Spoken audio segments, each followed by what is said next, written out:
Baik. Mari kita berdoa dalam nama Bapa dan Putra dan Roh Kudus. Amin.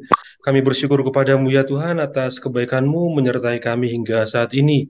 Semoga Engkau memberkati kegiatan kami sepanjang hari ini, teristimewa dalam pertemuan kami melalui virtual ini. Semoga semuanya ini dapat membantu kami lebih memahami dan menghayati lagi iman kami akan Kristus melalui liturgi. Berkatilah kami semua, berkatilah harapan-harapan kami, dan kami percaya Engkau akan menyempurnakan semuanya ini seturut dengan kehendak-Mu. Engkaulah Tuhan kami kini dan sepanjang masa. Amin. Bapa, Putra, dan Roh Kudus. Amin. Amin. Terima kasih Romo Manik Kasih. dari Malang, luar biasa telah membantu kita. Jadi saya langsung saja merangkap moderator. Lalu acara berikutnya adalah pengantar ya, pengantar dari eh, saya berarti kalau begitu. Para Romo, Bapak Ibu, saudara-saudari yang terkasih, berbicara atau membicarakan liturgi, dokumen yang tidak bisa kita lepaskan, yang tidak bisa kita hindari, dan itu menjadi Magna dari eh, liturgi adalah Sacrosanctum Concilium. Kebetulan tahun ini 4 Desember 1963 waktu itu diterbitkan dan tahun ini akan menjadi 60 tahun Sacrosanctum Concilium. Nah, berkaitan dengan 60 tahun Sacrosanctum Concilium ini, kebetulan ini pertemuan atau sebutlah forum liturgi, forum dosen liturgi ini yang sebetulnya sudah lama sebutlah tidak berkegiatan karena pandemi. Tahun ini sudah mulai diadakan lagi.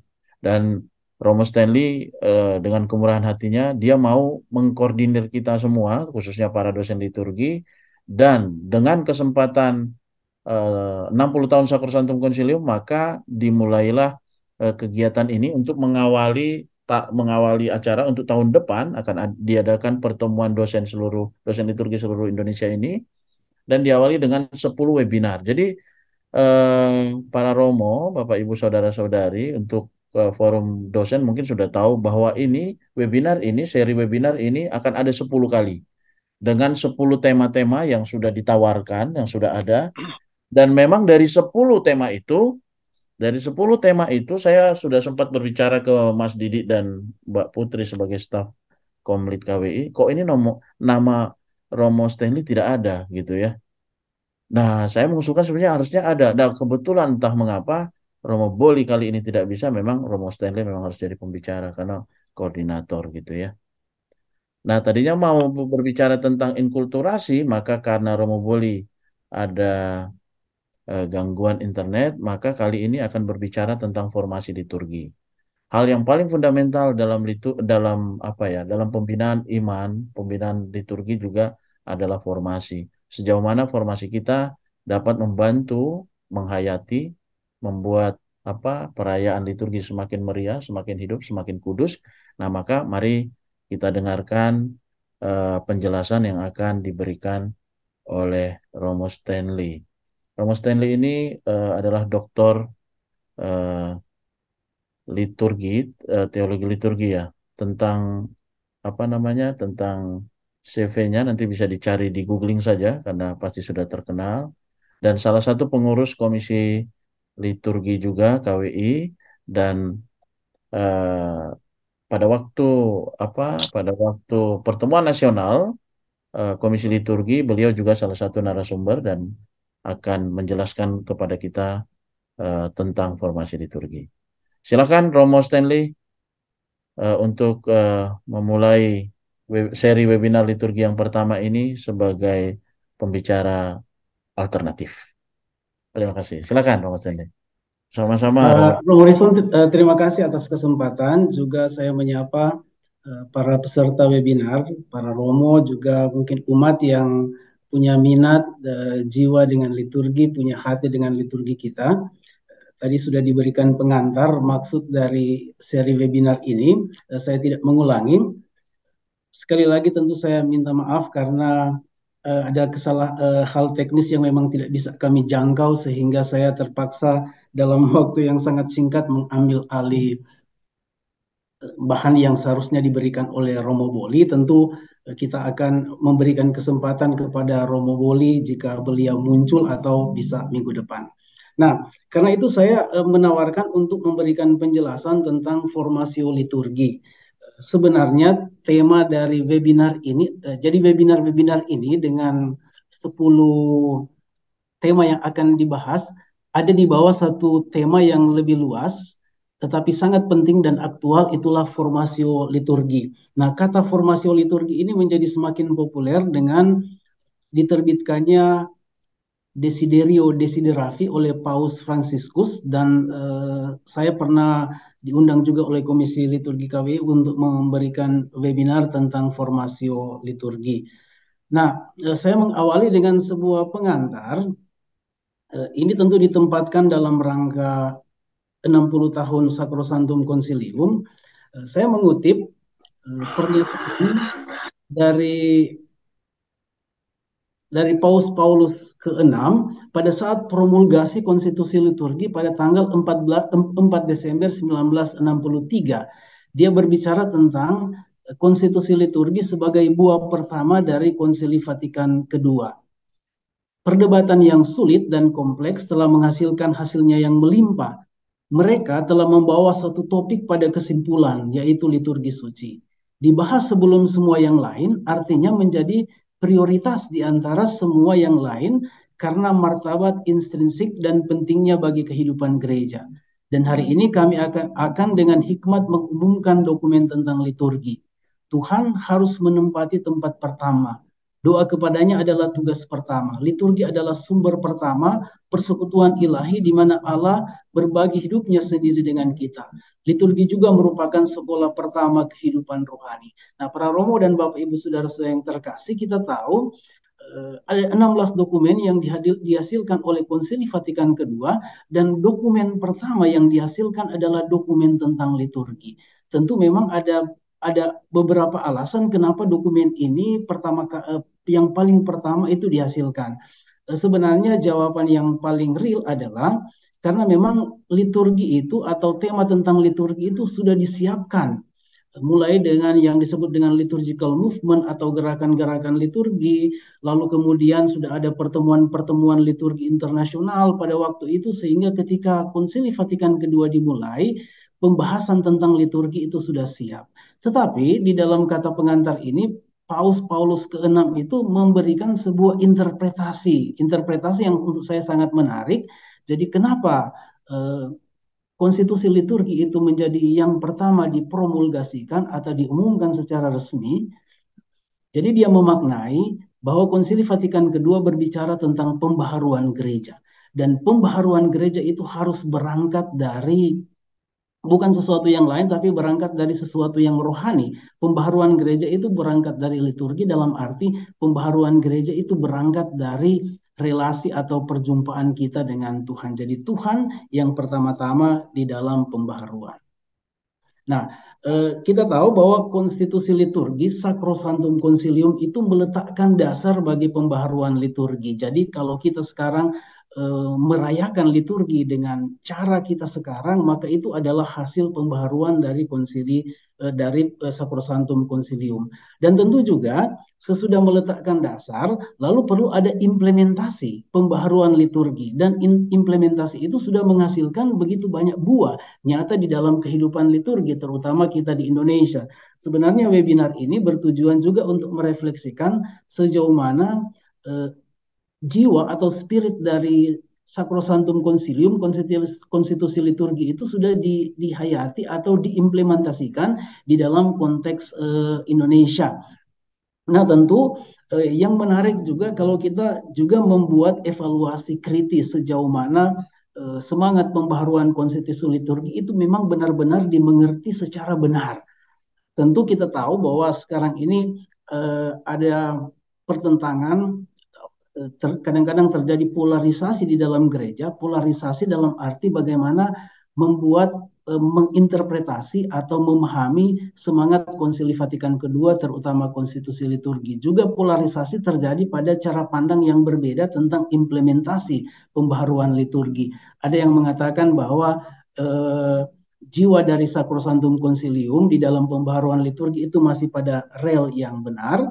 Ada yang mengatakan bahwa pembaharuan liturgi itu sudah jauh melampaui apa sebenarnya yang dimaksudkan oleh konstitusi liturgi. Ada yang mengatakan bahwa bukan hanya sudah jauh tetapi sudah bertentangan dengan apa yang menjadi hakikat dan jiwa liturgi Gereja Katolik, sehingga perlu ada reform of the reform atau pembaharuan dari pembaharuan itu.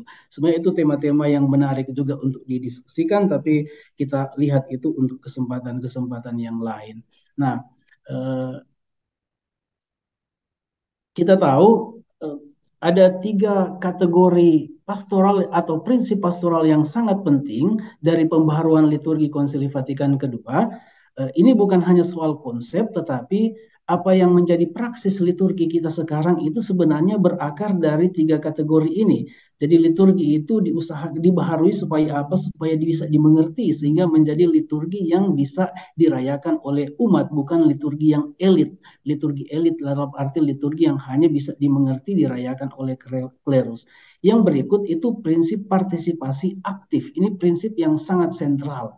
Kalau misalnya sekarang kita melihat atau mengalami partisipasi yang sangat luar biasa, bukan hanya dari imam tetapi dari umat di dalam perayaan liturgi, maka ini barangkali implementasi positif dari pembaruan liturgi Sacrosanctum Concilium yang memang mengangkat partisipasi aktif. Dasarnya adalah apa? Tentu dasarnya adalah kita adalah orang yang dibaptis, dan sebagai orang yang dibaptis kita memiliki liturgi. Kita adalah subjek atau pemilik dari liturgi. Karena itu menjadi hakikat panggilan kita sebagai umat untuk berpartisipasi, terlibat aktif di dalam liturgi dan tidak hanya menjadi penonton. Tentu prinsip ini juga perlu kita evaluasi kalau masih ada kesempatan lain untuk melihat sejauh mana memang partisipasi itu sudah diimplementasikan. Jangan-jangan partisipasi itu masih belum diimplementasikan atau partisipasi itu dipahami secara keliru. Misalnya contoh, jangan-jangan orang memahami partisipasi itu aktif itu hanya secara lahiriah, sehingga di dalam perayaan liturgi orang lebih banyak bersibuk mengorganisir liturgi, padahal Sacrosanctum Concilium menekankan bahwa partisipasi itu ada 2 bentuk, lahiriah dan batiniah. Tetapi ya bahkan yang paling penting adalah partisipasi batiniah. Dan yang ketiga adalah kesederhanaan yang ampuh. Nah, kalau kita melihat bagaimana implementasi dari pembaharuan liturgi, sekurang-kurangnya kalau kita mengamati di Indonesia, kita bisa melihat buah-buahnya. Misalnya contoh penggunaan bahasa lokal di dalam liturgi. Kita bisa merayakan liturgi di dalam bahasa Indonesia, bahkan etnis-etnis tertentu dengan bahasa tertentu mulai ada usaha untuk menerjemahkan perayaan liturgi di dalam bahasa yang lebih bisa dimengerti. Kita juga bicara tentang adaptasi atau inkulturasi liturgi yang sebenarnya hari ini kita mau bicarakan. Ini tentu satu buah penting dari pembaharuan liturgi Konsili Vatikan kedua. Juga peran aktif umat beriman di dalam perayaan liturgi, ada prinsip pembagian peran. Ini buah-buah yang tadi saya sudah singgung. Juga misalnya yang penting adalah pembaharuan tata perayaan Ekaristi. Nanti ada satu webinar akan dibawakan oleh Romo Riston tentang tata perayaan Ekaristi yang terus-menerus bukan hanya dibaharui tetapi selalu ada revisi-revisi, dan sekarang kita punya di Indonesia kita punya TPE 2020. Juga yang sangat penting adalah di dalam liturgi pewartaan sabda mendapatkan tempat yang istimewa, ya. Juga yang sangat kentara adalah penerbitan buku-buku liturgis, edisi-edisi acuan. Banyak sekali buku liturgi yang bisa kita jumpai, bukan hanya perayaan Ekaristi, tetapi misalnya inisiasi Kristen, pembaptisan anak-anak, lalu kemudian buku-buku untuk sakramen-sakramen lain, dan bahkan sakramentali atau para liturgi. Bahkan juga ada penterjemahan buku-buku liturgi di dalam bahasa lokal. Dan tentu kita masih bisa menambahkan buah-buah penting yang dihasilkan oleh pembaharuan liturgi Konsili Vatikan kedua. Tentu kalau kita mau menilai implementasi praktis menjelang kita merayakan 60 tahun konstitusi liturgi pada tanggal 4 Desember 2023, kita tentu harus mengakui ada temuan atau hasil yang positif, bisa menyebut the best practices.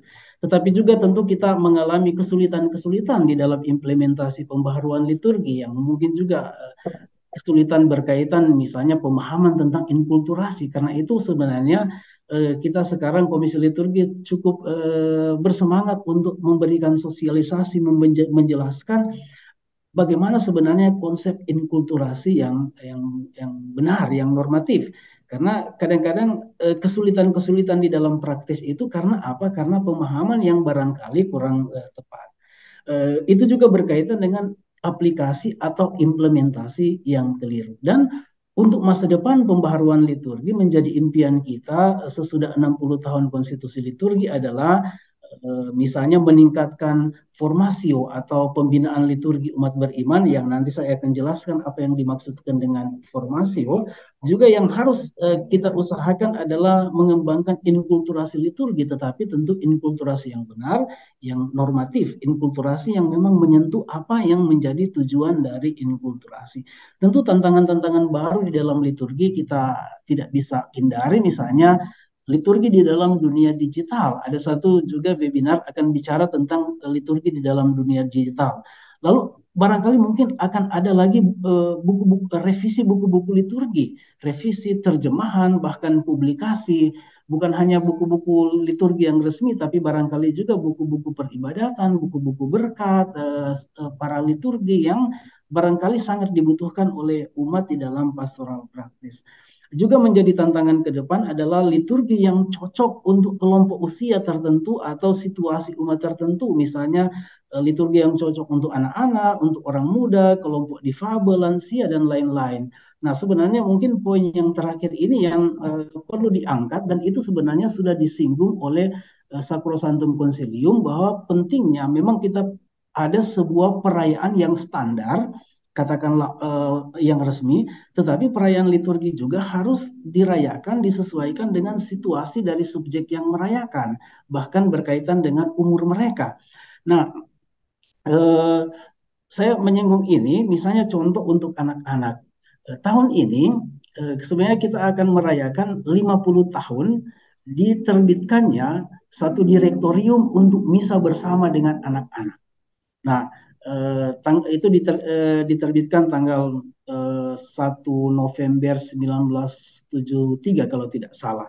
Nah, sudah 50 tahun direktorium itu dipublikasikan secara resmi, tapi sejauh pengamatan saya, mungkin di Indonesia kita belum perhatikan. Mungkin ada keuskupan-keuskupan lain yang memperhatikan itu. Sebenarnya hal yang baik juga untuk diangkat, misalnya memberikan tempat bagi anak-anak untuk merayakan misa sesuai dengan jiwa dan situasi mereka. Nah, kalau kita membaca direktorium itu sangat jelas bahwa misa itu terpaksa harus dimodifikasi, disesuaikan dengan situasi anak-anak dan lain-lain.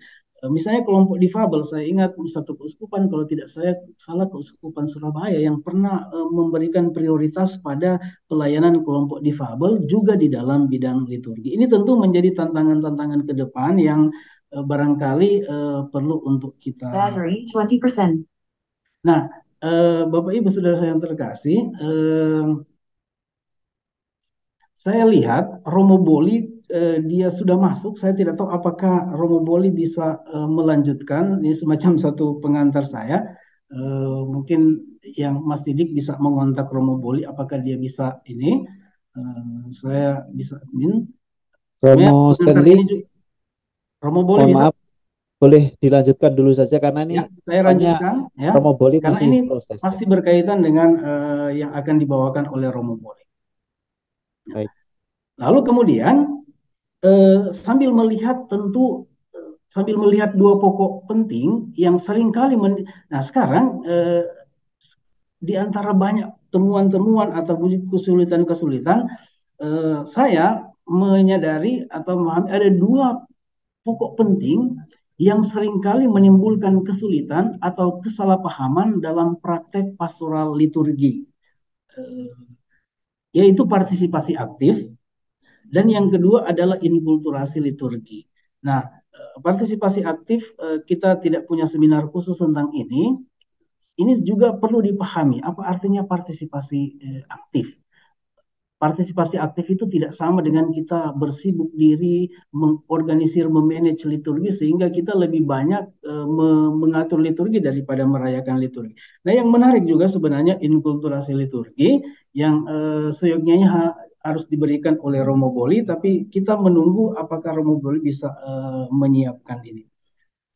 Nah, di dalam pembahasan ini sebenarnya saya fokus pada apa yang disebut dengan formasio liturgi atau pembinaan liturgi. Saya mengulangi istilah ini sebenarnya sudah disinggung juga di dalam Sacrosanctum Concilium, biarpun dokumen liturgi ini belum bicara tentang, belum menggunakan istilah formasio liturgi, tetapi dokumen liturgi ini sudah berbicara tentang pentingnya pendidikan liturgi bagi imam dan umat. Kenapa? Ini berkaitan dengan prinsip partisipasi aktif. Gagasan dasarnya sederhana begini, orang bisa berpartisipasi secara aktif kalau dia memiliki pemahaman yang benar tentang liturgi. Jadi orang bisa berpartisipasi kalau dia punya pemahaman. Kalau orang tidak paham, maka dia akan sulit untuk berpartisipasi. Tetapi di dalam perkembangan kemudian istilah pendidikan liturgi atau sekarang kita pakai formasio liturgi itu lebih luas dari sekedar pengetahuan atau pemahaman. Paus Fransiskus di dalam Desiderio Desideravi itu sangat jelas mengangkat ini bahwa dia bicara tentang dua bentuk formasio. Yang pertama adalah formasio tentang liturgi dan yang kedua adalah formasio atau pembinaan ke dalam liturgi. Yang pertama, formasio tentang liturgi itu berarti pengetahuan atau pemahaman yang kita dapatkan dari kursus atau webinar atau kuliah. Tetapi yang kedua, formasio ke dalam liturgi ini bukan hanya sekedar pemahaman. Yang dimaksud adalah dikatakan bagaimana liturgi itu membentuk kita. Jadi formasio liturgi tujuannya pada akhirnya adalah pembentukan diri menjadi serupa dengan Kristus, bukan hanya memperkaya kita dengan pengetahuan intelektual, tetapi bagaimana liturgi itu menformasi atau mengubah kehidupan kita. Ya. Dan ini yang sebenarnya satu hal yang sangat penting untuk kita. Nah, gagasan dasarnya sebenarnya adalah ini. Jadi sekarang kita akan merayakan 60 tahun Sacrosanctum Concilium. Tentu sekali lagi ada polarisasi atau kadang-kadang pertentangan di dalam tubuh gereja sendiri, di dalam kelompok gereja sendiri, bagaimana menilai semangat dari pembaharuan Konsili Vatikan kedua, terutama Sacrosanctum Concilium ini. Jadi ada yang menilai positif, kita bersyukur bahwa ini memang menjadi katakanlah gerakan roh yang bekerja lewat dokumen liturgi ini tentu, tapi kita tentu tidak bisa menutup mata atau menutup telinga terhadap pandangan-pandangan kritis dari orang-orang kita sendiri yang tentu menilai barangkali ya banyak sekali penilaian yang mengatakan bahwa implementasi dari konstitusi liturgi itu terlalu jauh dari semangat konstitusi liturgi di satu pihak. Ada yang mengatakan bahwa pembaharuan liturgi itu satu bukan hanya pembaruan tetapi sebuah revolusi di dalam tradisi gereja sehingga jadi tidak lagi dianggap sesuai dengan hakikat gereja sehingga orang merindukan untuk kembali kepada semangat atau makna liturgi pra-Konsili Vatikan kedua. Nah, terlepas dari diskusi-diskusi ini tentu kita semua adalah anak zaman, kita hidup di dalam semangat pembaharuan Konsili Vatikan kedua sehingga untuk saya kita menilai secara positif pembaharuan liturgi Konsili Vatikan kedua karena kita menilai karena apa? Karena buahnya yang bisa kita lihat. Ya. Kita lihat saja misalnya di Indonesia, ya. Di Indonesia umat itu bisa hidup dari perayaan liturgi yang kita rayakan sekarang. Tentu terlepas dari tentu ada mungkin penyimpangan-penyimpangan, penyelewengan-penyelewengan liturgi yang kita jumpai itu tidak bisa dilepaskan. Ya. Liturgi Prakonsili Vatikan kedua juga pernah mengalami hal yang sama. Ya. Nah, karena itu untuk saya hal yang paling esensial, hal yang paling penting dalam rangka implementasi semangat pembaruan liturgi Konsili Vatikan kedua adalah ini, formasio liturgi. Ya, ini yang paling esensial. Atau saya membahasakan bagaimana meningkatkan capacity, kemampuan kita untuk melakukan tindakan liturgi. Ini yang sangat esensial. Jadi revisi buku-buku itu tidak ada gunanya kalau umat itu tidak memiliki kapasitas, kemampuan untuk bertindak secara liturgi. Mungkin juga Komisi Liturgi akan membuat revisi tata perayaan, revisi macam-macam, revisi buku bacaan misa, revisi evangeliarium. Tentu revisi-revisi itu sangat penting. Tetapi untuk saya revisi-revisi itu tidak akan menghasilkan buah yang berguna kalau kapasitas umat untuk melakukan tindakan liturgi itu tidak dibentuk. Kita bisa bicara juga tentang inkulturasi liturgi. Inkulturasi liturgi yang menjadi impian kita di Indonesia. Tetapi apa artinya inkulturasi liturgi kalau umat tidak dididik, tidak dibentuk, dididik, atau kita sendiri tidak dididik untuk memahami atau memiliki kapasitas untuk melakukan tindakan liturgis. Nah, pertanyaannya adalah bagaimana cara memulihkan kapasitas untuk menghayati tindakan liturgis utuhnya? Jawabannya adalah satu saja, formasio liturgi.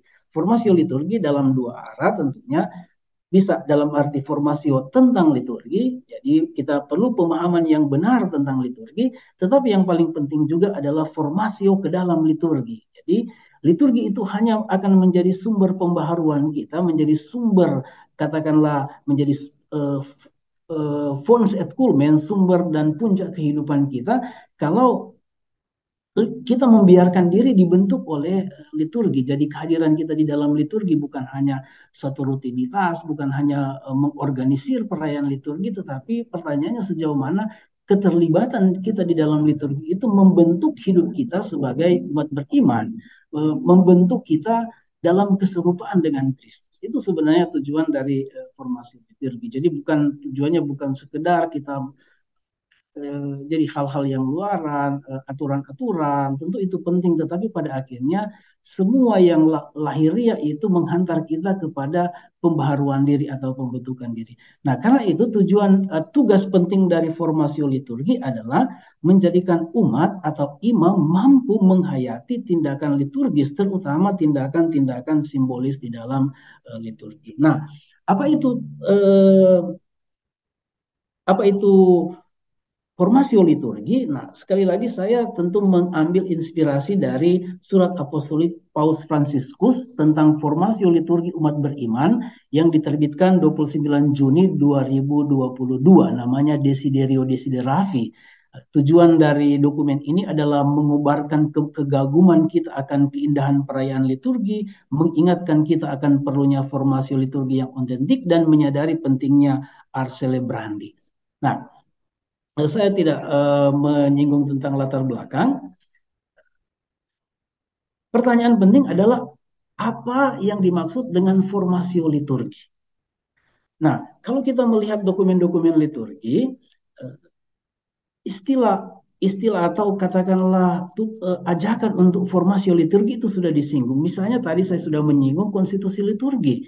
Itu sudah menyinggung juga tentang pentingnya pendidikan liturgi. Ada dua prinsip pastoral dalam pembaharuan liturgi. Yang pertama adalah pendidikan liturgi dan keikutsertaan atau partisipasi. Tadi saya sudah menyinggung kenapa pendidikan liturgi itu penting. Ide dasarnya adalah sederhana. Jadi kita hanya bisa berpartisipasi di dalam liturgi kalau kita paham tentang liturgi. Apa yang kita rayakan, bagaimana merayakan. Karena itu perlu pendidikan liturgi untuk klerus dan umat. Jadi bukan hanya klerus, tetapi umat beriman. Juga ada katakanlah dokumen-dokumen dalam rangka merayakan Sacrosanctum Concilium, misalnya dalam rangka 25 tahun Sacrosanctum Concilium, juga dalam rangka 40 tahun Sacrosanctum Concilium, tema tentang pembinaan atau formasio liturgi itu selalu diangkat. Nah, saya tidak tahu biasanya kalau 60 tahun Sacrosanctum Concilium, paus atau kongregasi ibadat ilahi akan mengeluarkan surat edaran. Nah, kita menunggu apa isi dari surat edaran itu. Nah, pertanyaannya apa itu formasio liturgi? Nah, formasio liturgi adalah sebuah proses sosialisasi dalam iman Kristiani, secara khusus dalam bentuk-bentuk ritualnya. Formasio liturgi bukan hanya pengetahuan tentang liturgi, tetapi juga mengetahui bagaimana menjadi, melakukan, dan hidup sesuai dengan liturgi. Nah, formasio liturgi harus mengantar umat beriman kepada permenungan makna kehidupan Kristiani. Dan yang berikut, formasio liturgi bukan hanya formasio for liturgi, tetapi juga terlebih formation through liturgi. Jadi formasi pembentukan melalui liturgi. Itu yang saya sebutkan tadi. Tujuan dari formasi liturgi atau pembinaan liturgi bukan hanya supaya kita tahu banyak, tetapi pada akhirnya tujuan yang terutama adalah hidup kita dibentuk dengan mengikuti perayaan liturgi. Nah, tadi saya sudah sempat singgung, Desiderio Desideravi itu menyebut ada dua jenis formasio liturgi. Yang pertama, formasio terhadap atau tentang liturgi, ini berkaitan dengan pengetahuan yang kita peroleh tentang liturgi melalui kursus atau lembaga akademik.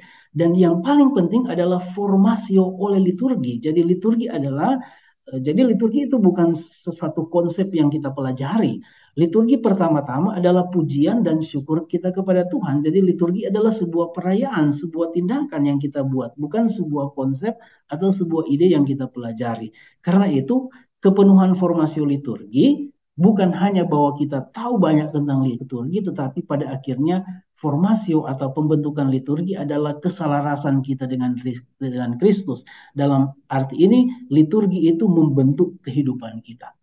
Karena itu tugas dari formasi liturgi, saya mengambil gagasan dari Romano Guardini, juga gagasan dari Romano Guardini, seorang teolog Jerman, itu juga diangkat, dipakai oleh Paus Fransiskus di dalam Desiderio Desideravi.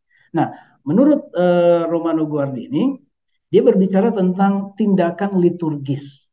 Tindakan liturgis. Yang paling esensial dan yang paling penting di dalam pembaharuan liturgi menurut Romano Guardini adalah membangun kompetensi atau kemampuan umat beriman untuk tindakan liturgis, untuk bertindak secara liturgis.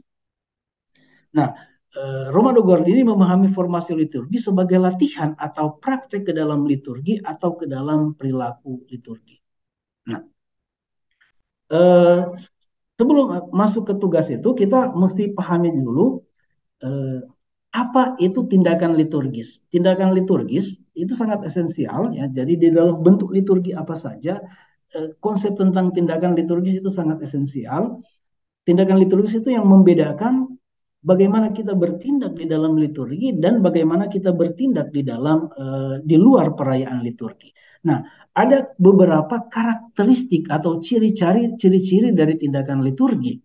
Yang pertama, tindakan liturgi itu bersifat komuniter, meriah dan resmi atau formal.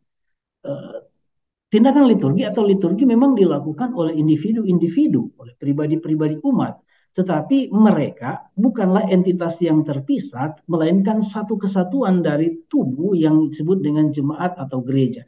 Jadi kalau kita bertindak di dalam perayaan Ekaristi, tindakan-tindakan yang kita buat bukan pertama-tama tindakan saya, tetapi saya melakukan itu di dalam kesadaran bahwa saya adalah bagian dari gereja. Jadi saya sebenarnya bertindak melakukan tindakan gereja. Karena itu di dalam teks-teks liturgi kita selalu berbicara tentang kami atau kita.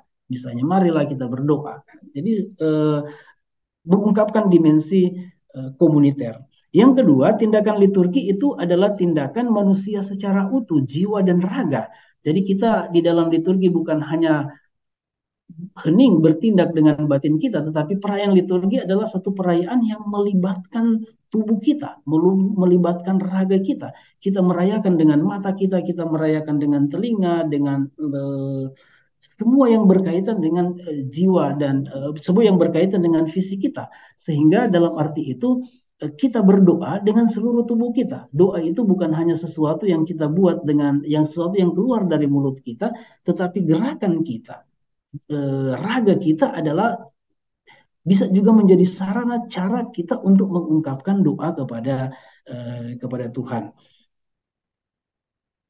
Berikut, tindakan liturgi itu menyertakan atau melibatkan benda, dan ini sangat jelas. Jadi kalau tadi mengatakan doa, sujud, dan pujian kita bisa ungkapkan dengan tubuh kita, jiwa kita. Nah sekarang kita bisa mengungkapkan sesuatu yang rohani dengan menggunakan benda, dan ini sangat jelas di dalam liturgi. Misalnya kita menggunakan roti dan anggur di dalam perayaan Ekaristi, kita menggunakan air untuk mengungkapkan sesuatu yang rohani, sehingga ini tentu menginspirasi kita untuk melihat betapa pentingnya benda. Kita misalnya di dalam liturgi bicara tentang benda-benda liturgi atau perlengkapan liturgi, sarana-sarana liturgi.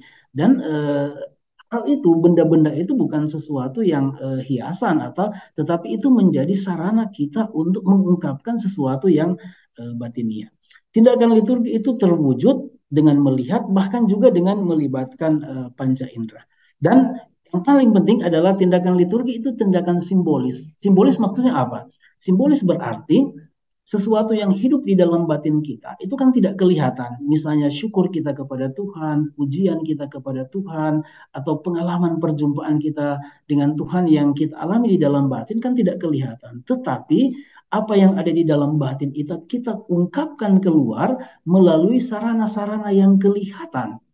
Itulah kita nyala simbolis. Kita bicara tentang simbolis.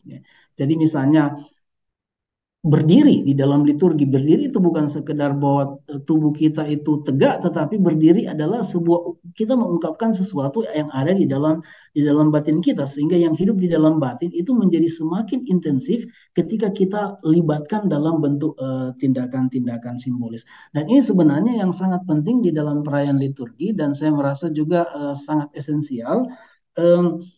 Liturgi itu bukan terutama soal terlalu banyak kata-kata. Nah, mungkin ini juga satu yang perlu kita lihat. Liturgi itu bukan sebuah usaha untuk menjelaskan dengan kata-kata apa yang terjadi. Sebenarnya ada banyak hal di dalam liturgi yang maknanya kita tangkap bukan lewat penjelasan kata-kata, kita tangkap bukan dengan intelektual kita, dengan pemikiran kita, tetapi ada banyak makna di dalam liturgi yang kita tangkap, kita mengerti isinya ketika tindakan itu dibuat. Ya. Jadi seperti sebuah seni. Seni itu tidak harus kita mengerti segala-galanya, tetapi ketika itu ditampilkan, diperform, lalu tampilan itu membuat kita mengerti apa yang terjadi. Begitu juga liturgi, ada begitu banyak tindakan-tindakan simbolis di dalam liturgi, dan tindakan itu kita mengerti bukan dengan dijelaskan, tetapi tindakan itu dimengerti dengan dipraktekkan. Nah, karena itu saya lewat bagian ini, tugas dari formasio liturgi, ya, tugas dari formasio liturgi pertama-tama adalah ini, ya. Liturgi bukan hanya pengetahuan, tetapi liturgi adalah sebuah realitas, sebuah tindakan.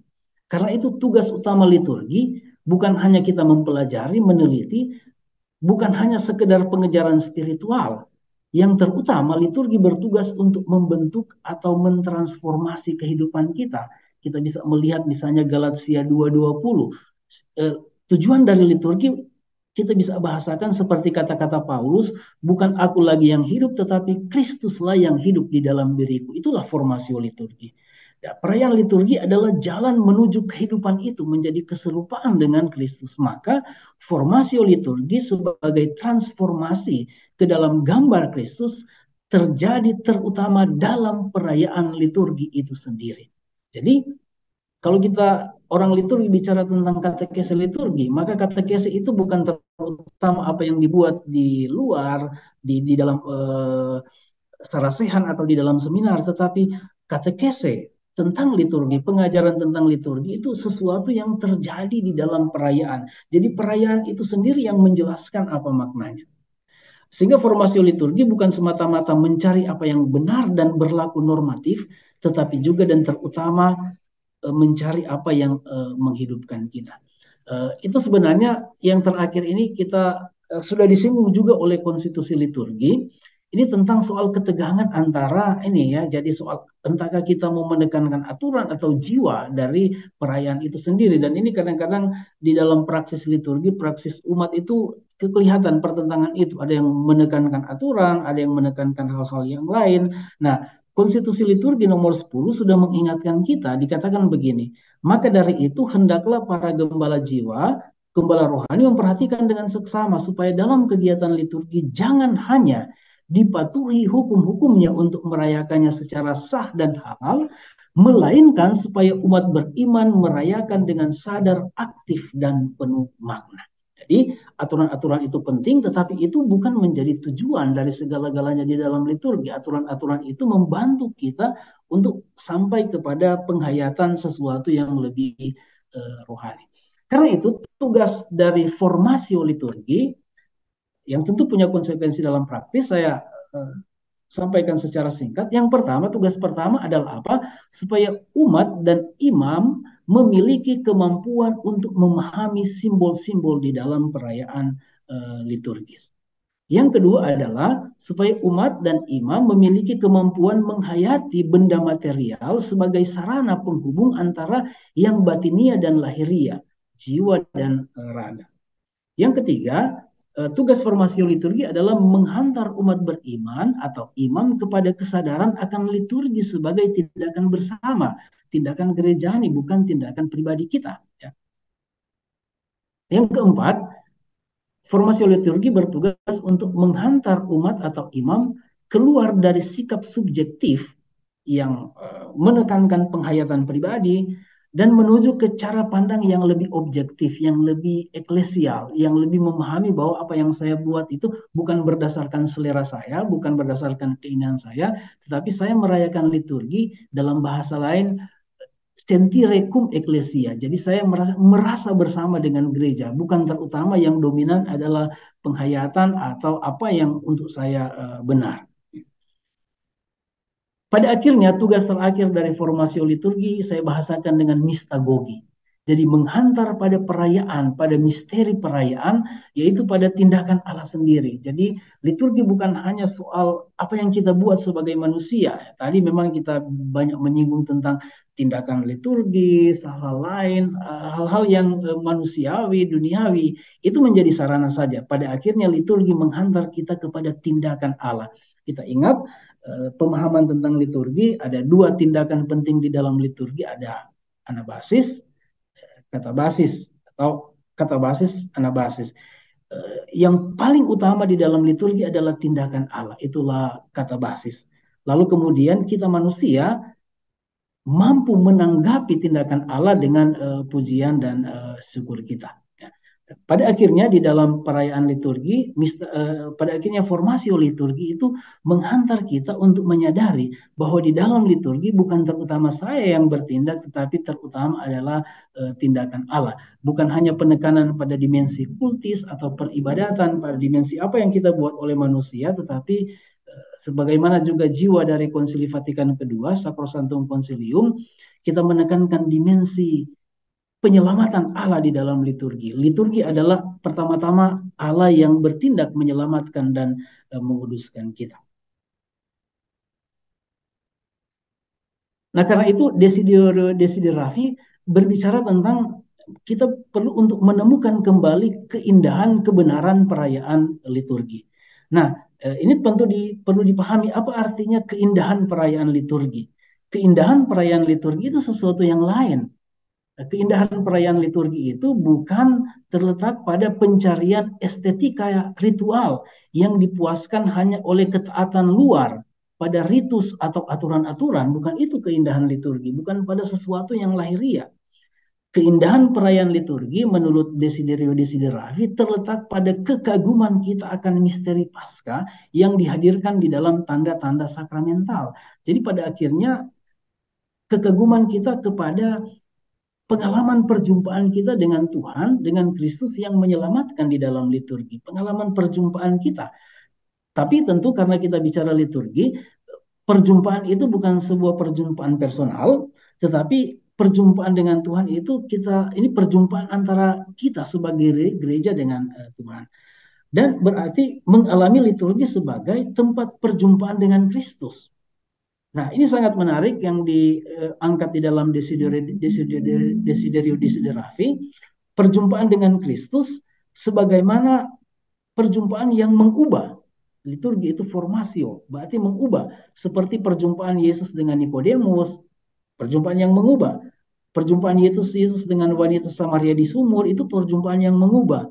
Perjumpaan Yesus dengan pria yang kerasukan setan di Kapernaum, orang lumpuh di rumah Petrus, wanita berdosa yang diampuni, dan lain-lain. Ini sebenarnya contoh-contoh kontemplasi perjumpaan Yesus yang digambarkan di dalam kitab suci, dan perjumpaan itu mengubah atau menformasi orang. Dan itu sebenarnya keindahan dari perayaan liturgi.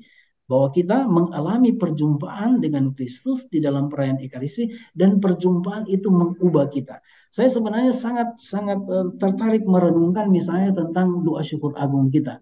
Nah, memang kebanyakan di dalam teologi atau sakramentologi Gereja Katolik, kita lebih banyak berbicara tentang perubahan substansi atau transubstansiasi. Kadang-kadang permenungan kita hanya banyak berhenti pada perubahan roti dan anggur menjadi tubuh dan darah Kristus, perubahan substansi. Tapi sebenarnya kalau kita merenungkan doa syukur agung itu lebih lagi. bukan hanya perubahan substansi, roti dan anggur menjadi tubuh dan darah Kristus, tapi doa syukur agung menghantar kita atau perayaan Ekaristi menghantar kita pada perubahan personal. Kalau kita mengikuti doa syukur agung, kalau kita bisa bahasakan sederhana begini. Jadi kita mohon supaya Roh Kudus turun atas bahan persembahan ini, roti dan anggur, supaya diubah menjadi roti dan anggur itu diubah menjadi tubuh dan darah Kristus. Itulah epiklesis konsekrasi. Tapi sesudah kata-kata konsekrasi masih ada satu epiklesis, namanya epiklesis komuni. Dan ini yang sangat penting. Dikatakan di situ bahwa berarti kita apa? Kita memohon supaya roh yang sama membantu kita supaya kita yang menyambut roti dan anggur yang sudah menjadi tubuh dan darah Kristus itu bisa juga diubah menjadi ciptaan baru. Nah, sebenarnya doa syukur agung atau liturgi itu harus sampai kepada perubahan personal, dan itu sebenarnya bagian dari kegaguman perayaan liturgi. Jika liturgi bersifat formatif dan transformatif, maka liturgi harus menjadi tempat di mana umat beriman mengalami perjumpaan dengan Yesus yang formatif dan transformatif, seperti yang tadi saya sudah sampaikan, kontemplasi tentang perjumpaan Yesus dengan pribadi-pribadi yang mengubah kehidupan mereka. Dan yang terakhir, bagaimana caranya liturgi membentuk kita? Maka kita membutuhkan apa yang disebut dengan saya langsung ars celebrandi atau seni merayakan. Nah, seni merayakan ini juga satu yang esensial di dalam setiap perayaan liturgi. Memang ada begitu banyak orang mengkritik tentang perayaan liturgi kita atau perayaan Ekaristi, pembaharuan Konsili Vatikan kedua, bisa dikritik macam-macam. Tetapi sebenarnya untuk saya, kalaupun kita menemukan kekurangan di dalam performance liturgi, di dalam perayaan liturgi, atau sesuatu yang kadang-kadang aneh, kalau kita bisa melihat ya. Jadi kalau sesuatu itu dibuat aneh, lalu orang mengkritik, untuk saya kekurangannya bukan terletak pada tata perayaan itu. Kekurangannya itu terletak pada ars celebrandi, entah imam atau umat yang merayakan. Kalaupun misalnya kita bicara tentang misa Prakonsili Vatikan kedua, misa Tridentinum, ya. Hal yang menentukan kenapa misa itu bisa dirayakan dengan bagus adalah ini pada ars celebrandi umat. Begitu juga kalau kita bicara tentang misa, ordo misa, sudah yang dihasilkan oleh Konsili Vatikan kedua. Hal yang sangat menentukan adalah pada ars celebrandi. Karena di dalam pengalaman kita melihat bahwa justru inilah yang menjadi sesuatu yang sangat krusial kalau kita mau bicara tentang perayaan Ekaristi yang berkualitas, perayaan Ekaristi yang menimbulkan kekaguman, maka hal yang sangat esensial terutama adalah pada ars celebrandi atau seni merayakan ini. Nah, apa itu seni merayakan? Desiderio Desideravi sudah menyinggung, misalnya begini. Dia mengatakan salah satu cara untuk memelihara dan menumbuhkan pemahaman vital tentang simbol-simbol liturgi adalah ars celebrandi atau seni untuk merayakan. Nah, apa itu ars celebrandi, seni untuk merayakan? Tentu ada beberapa pengertian yang bisa saya sampaikan. Yang pertama, ars celebrandi sebagai sebuah performance lahiria mengalir dari sikap batin dan penghayatan rohani jiwa liturgi, akan jiwa liturgi. Ars celebrandi terjadi jika kita mengetahui struktur teologis dari liturgi dan mengerti tentang makna rohani yang dihasilkan dari liturgi. Ars celebrandi yang benar sangat tergantung dari pemahaman yang benar tentang liturgi, tentang hakikat liturgi. Ars celebrandi dapat diharapkan dari orang-orang yang sungguh-sungguh masuk dan mengalami secara hidup perayaan liturgi. Ars celebrandi bertujuan untuk memberikan ruang bagi perjumpaan dengan Tuhan yang hidup dan bagi tindakan Kristus melalui perayaan liturgi bersama. Ini yang sangat menarik juga, ars celebrandi itu sebenarnya dimulai dari kegembiraan kita untuk apa? Untuk membuat persiapan yang mencakup sikap batin dalam doa. Jadi ars celebrandi itu bukan ketika kita tampil, tetapi sudah dimulai ketika kita melakukan persiapan. Dari persiapan lahiriah dan batinia inilah bertumbuh sikap dan perilaku yang benar di dalam merayakan liturgi sesuai dengan ketentuan rubriknya. Jadi sederhananya pertanyaan, bagaimana caranya kita membawakan khotbah dengan baik, homili dengan baik, merayakan liturgi dengan baik? Jawaban yang paling penting adalah persiapan. Karena tanpa persiapan, maka kita tidak akan merayakan liturgi dengan baik. Dan persiapan adalah bagian dari ars celebrandi.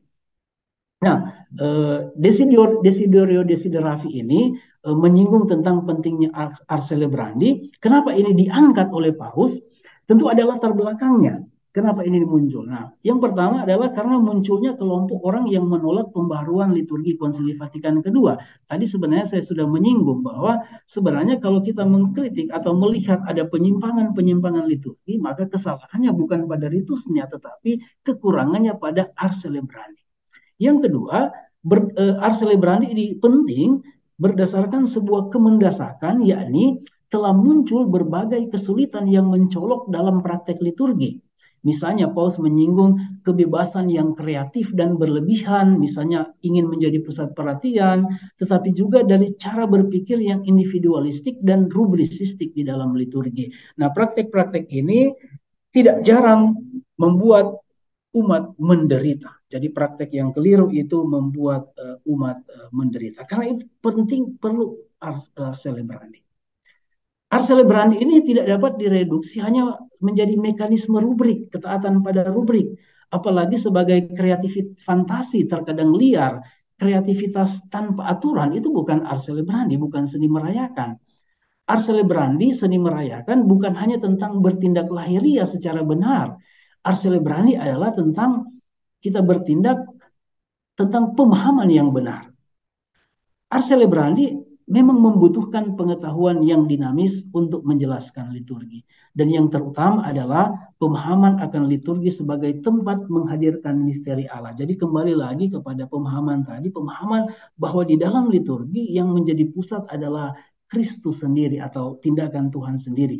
Tanpa pemahaman seperti ini, maka perayaan liturgi akan jatuh kepada kemenyamanan eksterior dan berpusat pada rubrik yang ars celebrandi berpangkal pada kesadaran akan karya roh yang bekerja di dalam perayaan. Kesadaran ini membebaskan kita dari ini yang penting, yang kadang-kadang menjadi tantangan di dalam liturgi. Itulah subjektivisme yang merupakan buah dari dominasi selera pribadi. Ini kadang-kadang menjadi sesuatu yang menyulitkan di dalam perayaan liturgi.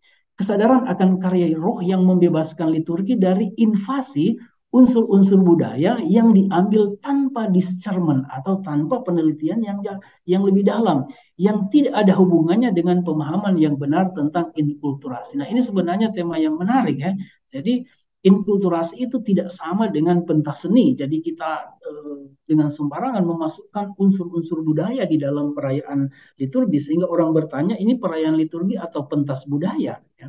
Nah, kalau kita bicara tentang inkulturasi liturgi, maka kalau kita hubungkan dengan formasi liturgi, maka inkulturasi liturgi, tujuan dari inkulturasi liturgi tidak lain atau tujuan dari inkulturasi liturgi sama dengan tujuan dari liturgi. Jadi inkulturasi bukan untuk pertama-tama mempromosikan kebudayaan, tetapi tujuannya sama dengan liturgi. Jadi idenya kan begini, liturgi itu kan pada akhirnya perjumpaan kita dengan Tuhan, keterlibatan kita, sehingga liturgi itu dihayati sebagai sebuah perjumpaan dengan Tuhan. Nah, lalu dipikirkan begini, mungkin kalau kita menggunakan bahasa atau elemen-elemen yang asing dengan kita, misalnya bahasa yang asing, bahasa yang terlalu formal, mungkin pengalaman perjumpaan itu menyulitkan kita. Makanya dipikirkan barangkali dengan menggunakan elemen-elemen budaya, maka elemen-elemen budaya itu, entah itu dalam bentuk bahasa atau dalam bentuk tindakan, gerak-gerik, maka barangkali elemen-elemen budaya itu yang melekat dengan diri kita sangat semakin membantu kita untuk sampai kepada tujuan liturgi. Itulah sebenarnya inkulturasi. Jadi elemen-elemen budaya itu untuk apa? Bukan untuk menjadi penghias, tetapi membantu kita umat untuk semakin menyadari perjumpaan kita dengan Tuhan di dalam perayaan liturgi, sehingga Kalau misalnya di dalam sebuah perayaan dengan alasan inkulturasi menggunakan bahasa daerah yang tidak dimengerti oleh umat, maka pertanyaannya apakah itu tujuan inkulturasi? Padahal inkulturasi kan tujuannya adalah kalau kita menggunakan bahasa lokal, maka dengan bahasa lokal kita semakin dibantu untuk menghayati, merayakan apa yang sementara terjadi. Saya langsung saja ke bagian penutup. Desiderio Desiderati juga berbicara tentang ars celebrandi atau seni merayakan dari umat, terutama tata gerak, kata yang menjadi bagian dari umat seperti berkumpul, berjalan hikmat dalam prosesi, duduk, berdiri, berlutut, bernyanyi, hening, aklamasi, memandang, dan mendengarkan. Ini bagian dari formasi liturgi. Dan kalau kita bicara tentang duduk, berdiri, berlutut, bernyanyi, hening, aklamasi, ini bukan hanya tentang menjelaskan apa maknanya, tetapi ini tentang melatih bagaimana itu dibuat sesuai dengan maknanya. Nah, di antara tata gerak ritual yang sangat penting, Paus Fransiskus selalu menekankan keheningan. Karena keheningan liturgi adalah simbol kehadiran dan tindakan Roh Kudus yang menjiwai seluruh perayaan. Keheningan akan membantu umat dan selebran untuk berkonsentrasi pada apa yang sementara dirayakan. Yang terakhir, tentu sebagai kesimpulan, kalau kita bicara tentang masa depan dari pembaharuan liturgi atau formasi liturgi umat beriman, maka saya merangkumkan lagi seperti ini. Tindakan liturgis adalah hal yang sangat esensial dalam rangka mengimplementasikan semangat atau jiwa dari konstitusi liturgi. Nah, formasi liturgi sangat penting bagi umat, dan tugas dari formasi liturgi adalah apa? Untuk memulihkan umat, memulihkan kapasitas umat, supaya mereka bisa menghayati tindakan liturgis, terutama kemampuan untuk mengalami kekuatan dari simbol-simbol liturgis. Dan ars celebrandi adalah salah satu cara untuk memelihara dan menumbuhkan pemahaman kita tentang simbol-simbol liturgis. Nah, Bapak Ibu, saudara-saudara yang terkasih, para Romo, demikian presentasi saya. Minta maaf saya membawakannya cepat-cepat, supaya mungkin di bagian diskusi ini ada banyak kesempatan bagi kita, tidak hanya berbicara tentang formasi liturgis sebagaimana yang saya jelaskan, tetapi barangkali kita bisa pakai juga ini kesempatan untuk mendiskusikan tentang bagaimana inkulturasi liturgi dari pengalaman kita. Tentu di sini ada dosen-dosen liturgi yang bisa menjadi narasumber untuk menjelaskan pemahaman atau konsep inkulturasi liturgi yang benar, inkulturasi yang normatif, supaya sekali lagi tujuan dari inkulturasi liturgi itu tidak dibelokkan oleh hal-hal lain yang tidak ada hubungan dengan tujuan dari liturgi. Begitu saja, Romo Riston, saya kembalikan kepada Romo Riston sebagai moderator, sekaligus juga bisa sebagai narasumber. Terima kasih, minta maaf kalau ada hal-hal yang kurang.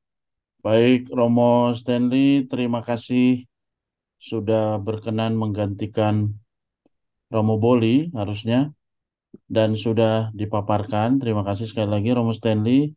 Baik para Romo, Bapak Ibu, tidak untungnya Romo Stanley selalu siap ya. Dan sampai sekarang kayaknya Romo Boli sudah tidak bisa bergabung juga ya. Tidak apa-apa. Dan baik kalau kita buka waktu diskusi, sebetulnya juga saya bukan moderator harusnya hari ini. Tapi tidak apa-apa, baik Bapak Ibu, para Romo, Suster, kalau mau menanggapi, dipersilahkan. Bisa dalam bentuk pertanyaan atau tanggapan atau sharing juga boleh, tadi seperti yang dikatakan oleh Romo Stanley. Bisa berkaitan dengan formasi liturgi, maupun berkaitan dengan atau dihubungkan sedikit dengan inkulturasi. Silahkan kalau ada yang mau berdiskusi.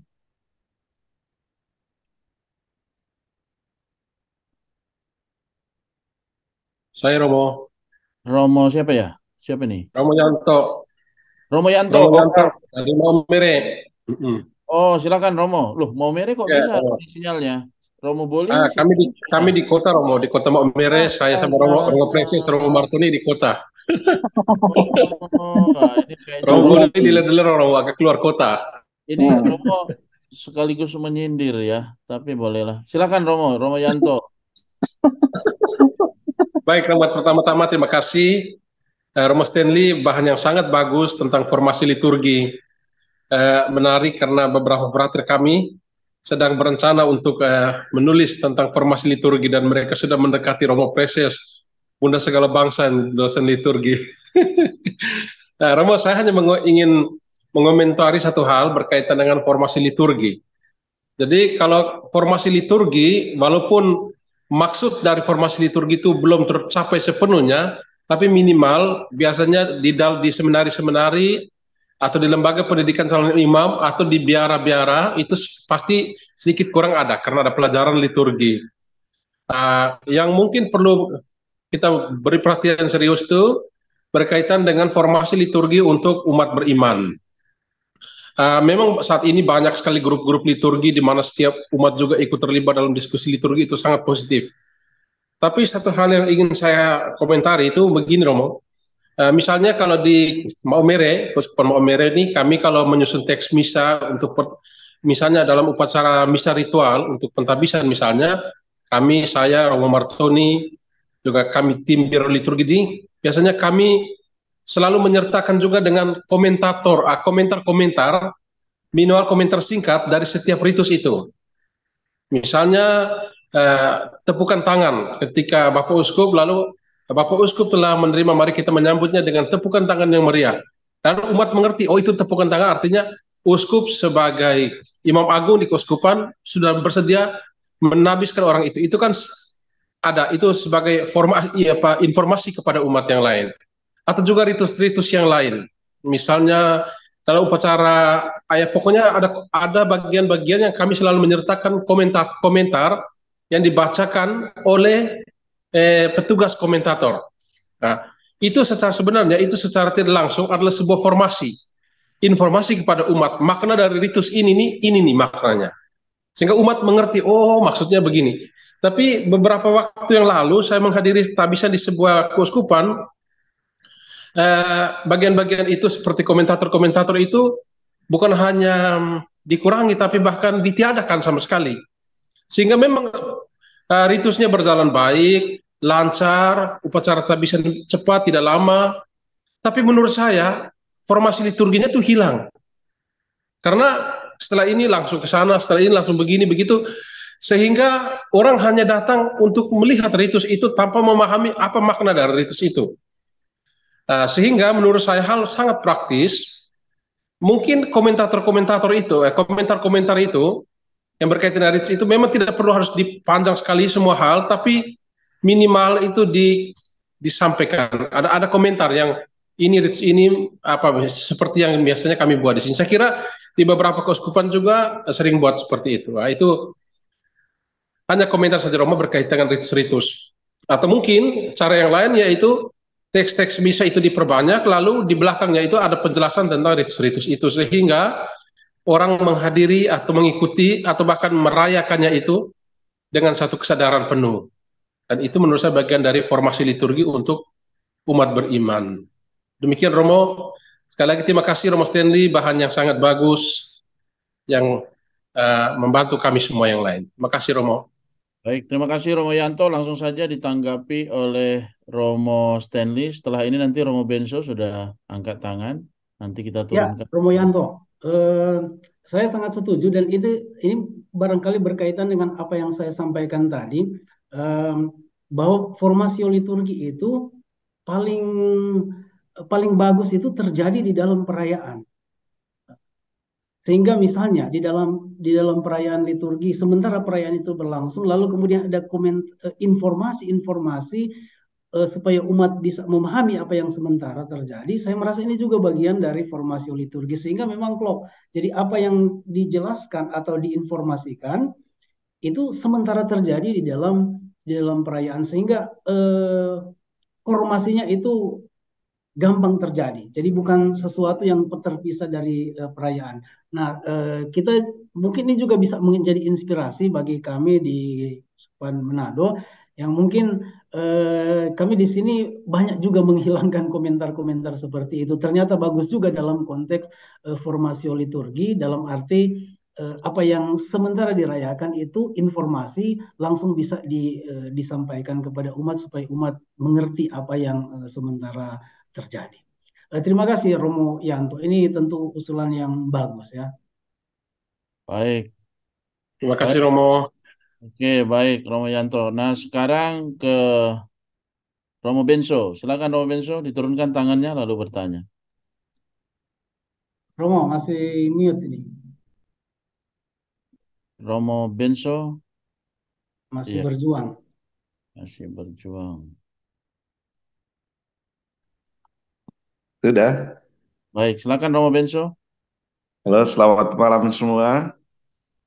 Malam Romo. Ya, saya senang dengan materi yang dijelaskan oleh Romo Stanley, cukup bagus.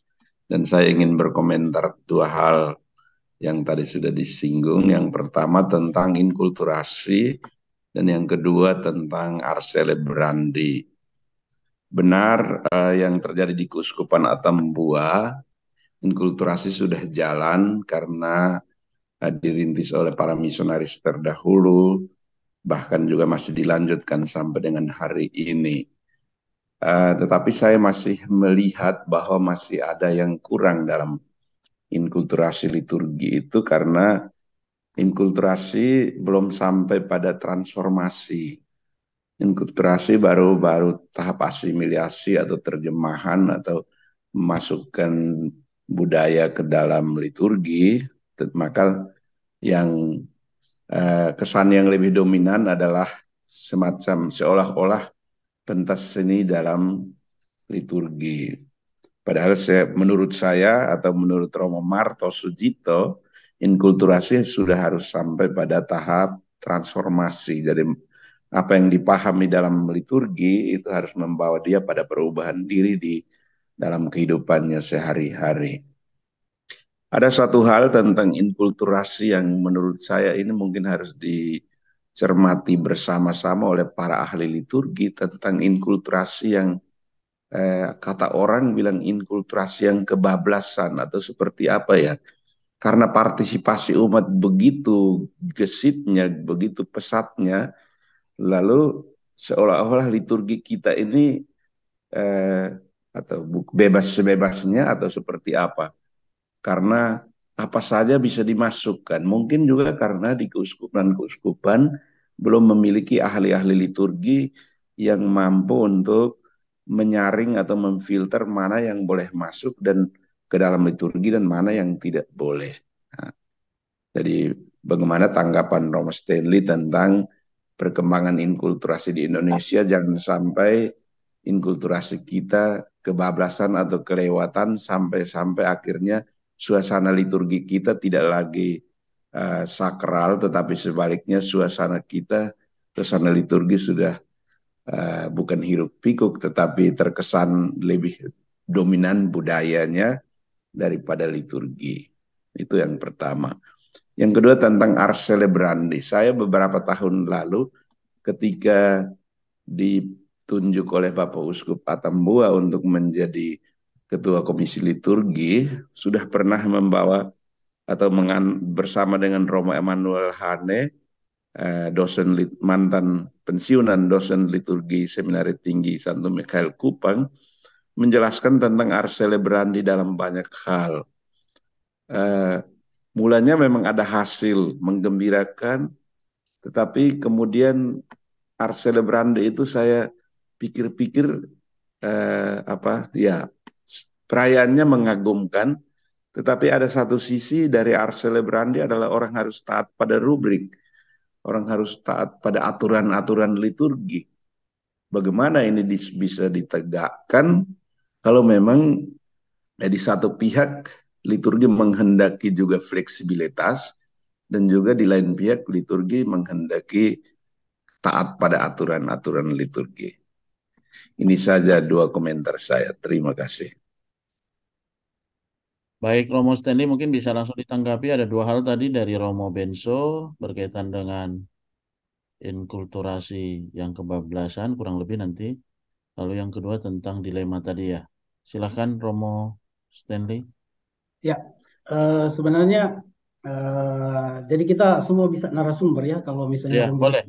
Nanti boleh. berkomentar silakan. Tapi yang Oh, tadi saya sebenarnya mau mengulangi apa yang saya sampaikan tadi. Memang kita di Bali kita banyak membahas tentang itu ya. Romo Marto menyadarkan kita memang hal tadi bahwa liturgi kita itu belum inkulturasi liturgi itu barangkali belum sampai kepada tahap transformasi. Ini sebenarnya kalau kita hubungkan dengan formasio liturgi, jadi sebenarnya tujuan dari inkulturasi liturgi itu tidak lain dan tidak bukan itu sama dengan tujuan dari formasio liturgi. Pada akhirnya liturgi itu harus sesuatu yang mentransformasi kita dan bukan terutama untuk pentas budaya atau untuk sebagai usaha untuk seolah-olah memperindah perayaan liturgi sehingga itu yang disebut dengan kebablasan. Nah, untuk saya kriterianya seperti tadi saya jelaskan. Jadi inkulturasi liturgi tujuannya itu tidak lain dan tidak bukan sama dengan tujuan dari liturgi. Itulah partisipasi aktif umat. Dan partisipasi itu aktif itu kan menghantar umat kepada transformasi. Jadi bukan aku lagi yang hidup, tetapi Kristus yang hidup di dalam diriku. Nah, lalu dalam rangka itu, kalau kita bicara tentang liturgi, maka kita berpikir begini, barangkali dengan menggunakan elemen-elemen budaya yang dekat dengan kita, yang menyatu dengan kita, maka barangkali jalan menuju transformasi iman itu bisa dengan mudah dicapai. Maka kita bicara tentang akomodasi atau inkulturasi. Jadi kita menggunakan elemen-elemen budaya, macam-macam elemen budaya, tujuannya untuk apa? Bukan untuk mementaskan elemen budaya, bukan untuk promosi elemen budaya, bukan untuk pentas elemen budaya, tetapi elemen-elemen budaya yang menyatu dengan kita bisa membantu kita untuk mengungkapkan tindakan liturgi secara lebih benar. Nah, mungkin bisa juga ini tentu satu tantangan bagi kita. Misalnya dalam pertemuan di Bali disinggung tentang TPE 2020 yang dianggap aspek-aspek inkulturatif itu kurang. Misalnya contoh kan ada soal tata gerak. Di dalam PUMR kan diberikan kemungkinan bahwa konferensi uskup lokal menentukan tata gerak yang lebih sesuai dengan situasi itu. Itu sebenarnya bagian dari inkulturasi, tata gerak yang dengan tata gerak yang inkulturatif yang lebih menyatu dengan kita, kita terbantu untuk menghayati apa yang terjadi di dalam liturgi dan terbantu untuk mengalami transformasi itu. Nah, saya justru menemukan bahwa mungkin pengalaman di beberapa tempat ada kesulitan besar di dalam inkulturasi karena pemahaman yang kurang betul. Jadi seolah-olah inkulturasi adalah kita mau pentas budaya, mau memperindah perayaan itu membuat sesuatu yang sangat sangat wow, sangat demonstratif, sehingga efeknya adalah apa?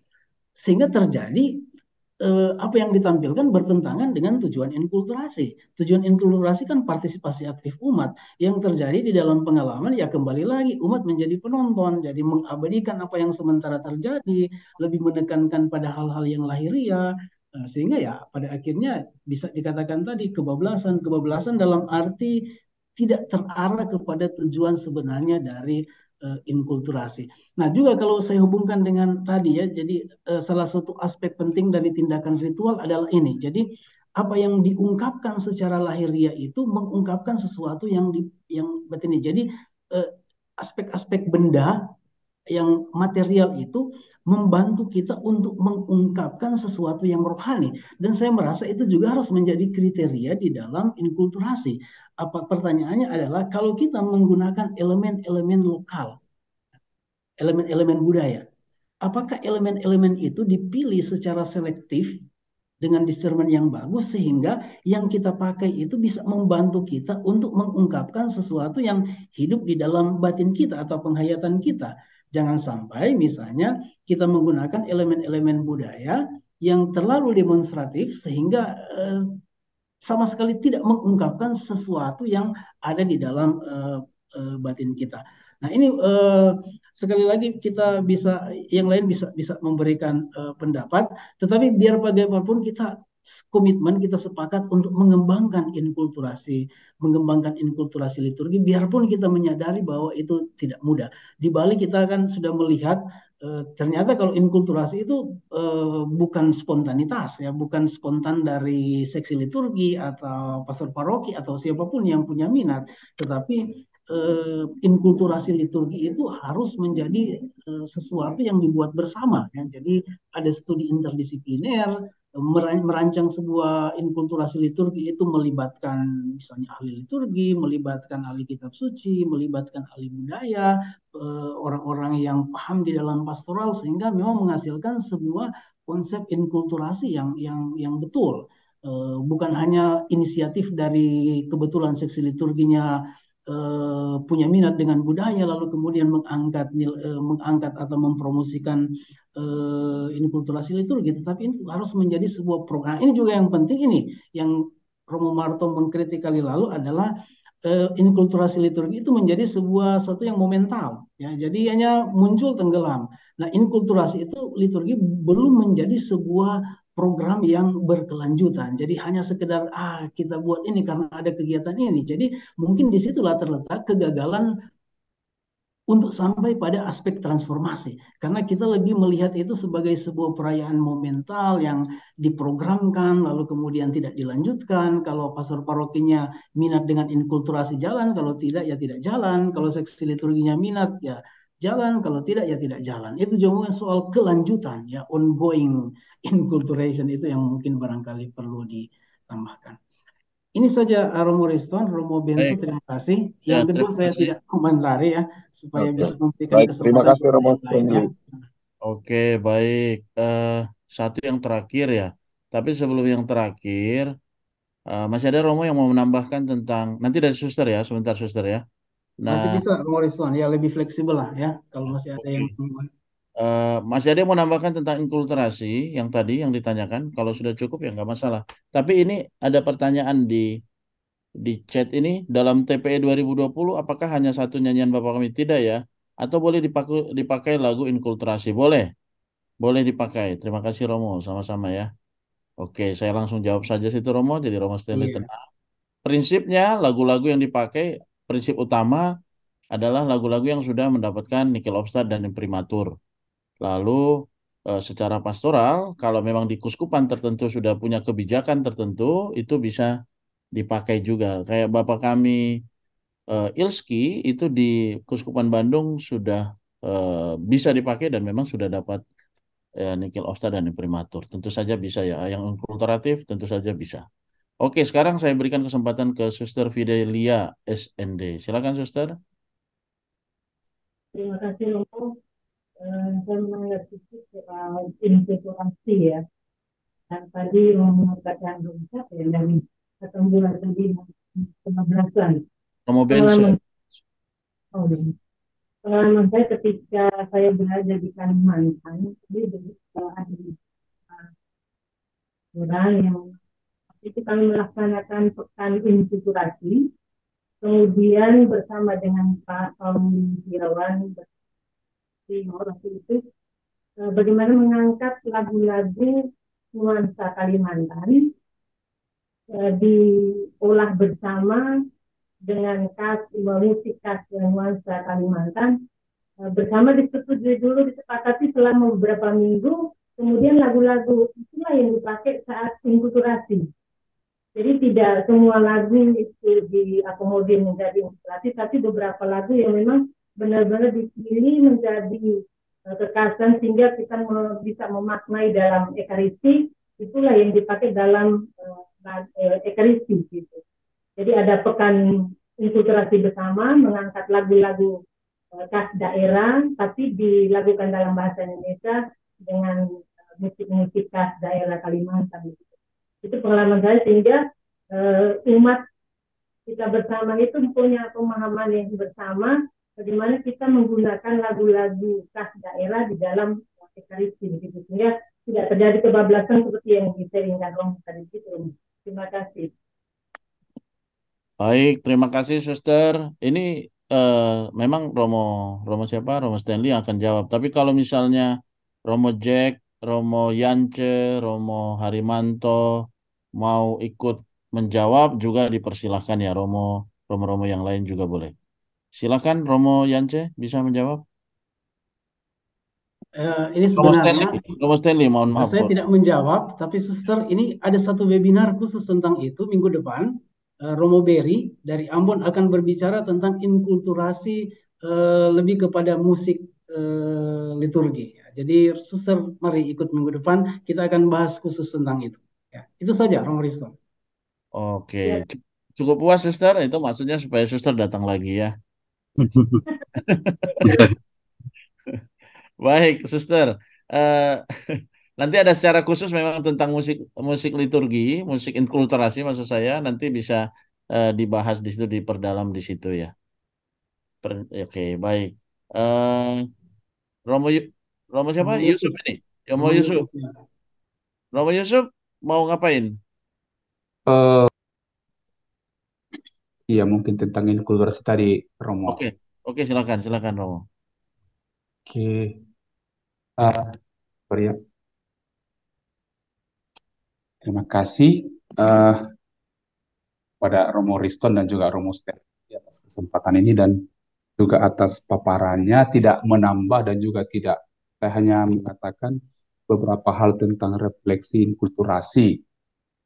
Eh, Benar bahwa memang inkulturasi harus menjadi perjumpaan ya antara Injil dengan budaya sehingga kehadiran Allah itu bisa di- dirasakan, dialami dalam suasana dan dalam kebudayaan kita. Tapi refleksi saya berikut ialah karena kita di Indonesia begitu banyak budaya, maka memang bisa jadi menjadi agak susah atau membutuhkan upaya-upaya yang lebih lagi agar inkulturasi ini tidak menjadi seperti tadi katakan menjadi akulturasi gitu ya. Jadi sebuah hanya pengumpulan budaya dan kemudian itu masuk ke dalam liturgi tanpa tahu hakikatnya. Itu dia. Tuh. Lalu seperti dikatakan tadi, tidak hanya memang sisi-sisi yang tampak sebenarnya kita harus berinkulturasi ya. Mesti sampai pada teologi kita, masa sampai ke sana kita tidak hanya hal-hal yang tampak ditarikan, dinyanyikan, tapi juga mengkali ungkapan-ungkapan, istilah-istilah kita harus menjadi juga perjumpaan antara budaya dengan liturgi dengan Injil sendiri. Jadi akhirnya menjadi tidak nampak lagi, bukan tidak nampak. Ada semacam asimilasi yang sangat-sangat yang sempurna tetap dicahayai oleh Injil sendiri budaya kita itu. Gitu. Nah, pengalaman saya di Sibolga dan sekitarnya, inkulturasi ini ya tetap diupayakan dari waktu ke waktu dan juga misalnya Monsignor Anisetus almarhum itu sangat sangat getol dengan inkulturasi. Tapi saya lihat masih tahap-tahap hal-hal fisik ya, hal-hal yang tampak yang diragakan dengan tarian, dengan nyanyian, belum sampai pada formasi dan belum sampai pada spiritualitas itu sendiri sehingga liturgi itu masih tampak sebagai inkulturasi, masih tampak sebagai melihat, wow, ada di situ tarian, wow, ada di situ nyanyian. Tapi itu belum memberikan dampak formatif spiritual kepada uh, karakter umat. Itu barangkali menjadi ya bisa dikembangkan dengan juga adanya uh, Desidero Desideravi. Begitu kira-kira referensi saya Romo Stanley dan para Romo sekalian, Bapak Ibu. Terima kasih. Iya, terima kasih Romo Yusuf. Terima kasih, Romo Yusuf bagus ini ya, tidak bertanya tapi menambahkan refleksi. Memang kelihatan kalau Romo yang sudah kuliah S3 ini. Baik, terima kasih Romo Yusuf. Eh, masih ada yang mau menambahkan? Romo Yance. Romo Yanca tuh, Romo Yanca. Oh, Romo siapa? Romo Yanca. Oh, Romo Yance, oke. Oh, Romo Jack tepuk tangan. Oke, saya kira tadi angkat tangan. Selamat malam semua, Romo Stanley. Terima kasih apanya yang bagus sekali, Romo Riston. Terima kasih. Hilang suaranya. Yang pertama Putus-putus ya, Romo? tentang putus-putus ya, Romo. Halo? Tidak dengar Halo? suara. Halo? Oke, Oke, boleh, kedengaran, boleh. Romo. Sudah. Ya. Ah,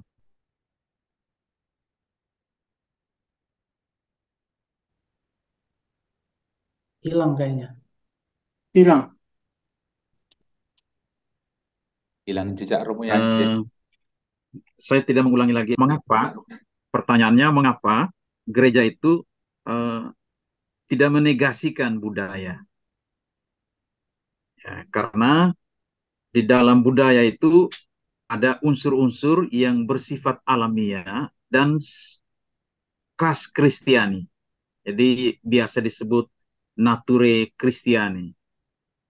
Nah, karena itu sejak zaman Tertullianus itu budaya pagan itu tidak dihancurkan sama sekali, dan itu dipakai oleh para misionaris ketika mereka masuk mewartakan Injil di hampir seluruh tanah misi, khusus kita di Indonesia. Nah, kami di Flores itu ada satu uskup SVD yang mengangkat gagasan Tertullianus itu nature Christiani.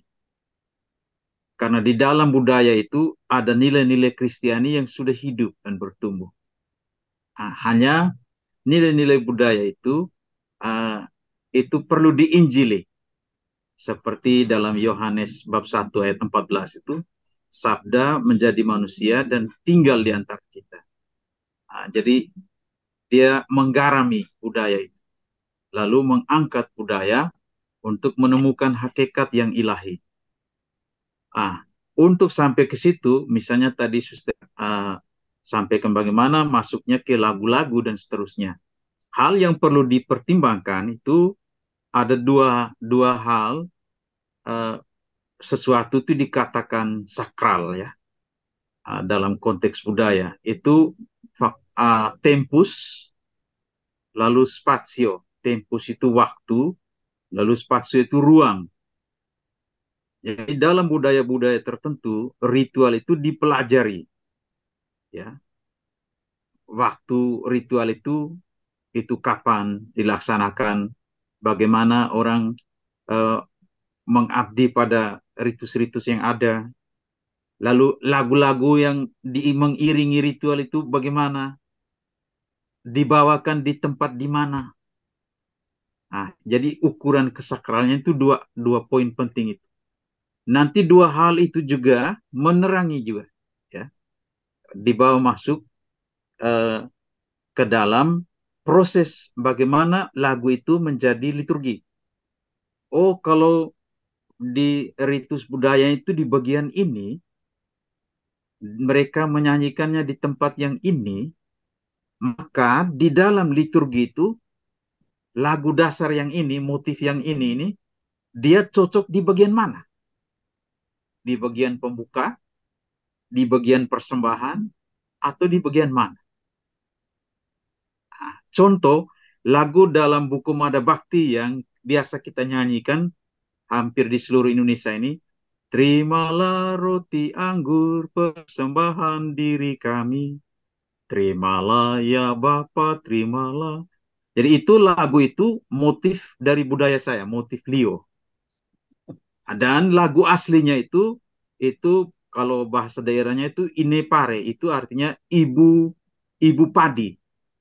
Ibu padi. Jadi ada mitologi yang mengisahkan seorang gadis yang tetesan darahnya itu, dari tetesan darah itu menumbuhkan benih-benih padi. Lalu ibu padi ini mengorbankan dirinya. Jadi ada sacrifice di situ. Maka ditarik, oh ini di dalam budaya Lio itu dinyanyikan kapan, pada saat kapan. Maka ketika dia masuk ke liturgi, oh ini tempatnya cocok di sini, di bagian persembahan. Jadi ada kesinambungan makna. Tapi dia punya alur melodi dan syairnya itu diubah menurut yang ada dalam liturgi. Karena apa? Karena Sakrosantum 112 katakan lagu musik liturgi itu dia terintegrasi dengan ritus-ritus yang dilayaninya. Itu poin tentang inkulturasi. Lalu yang kedua, saya tertarik apa yang disampaikan oleh teman saya tadi sebelumnya tentang formasi liturgi bagian ritus-ritus ya dalam upacara, misalnya dalam tabisan katakanlah. Saya mungkin agak berbeda karena beberapa perayaan itu kita terlampau dominan dengan komentar-komentar.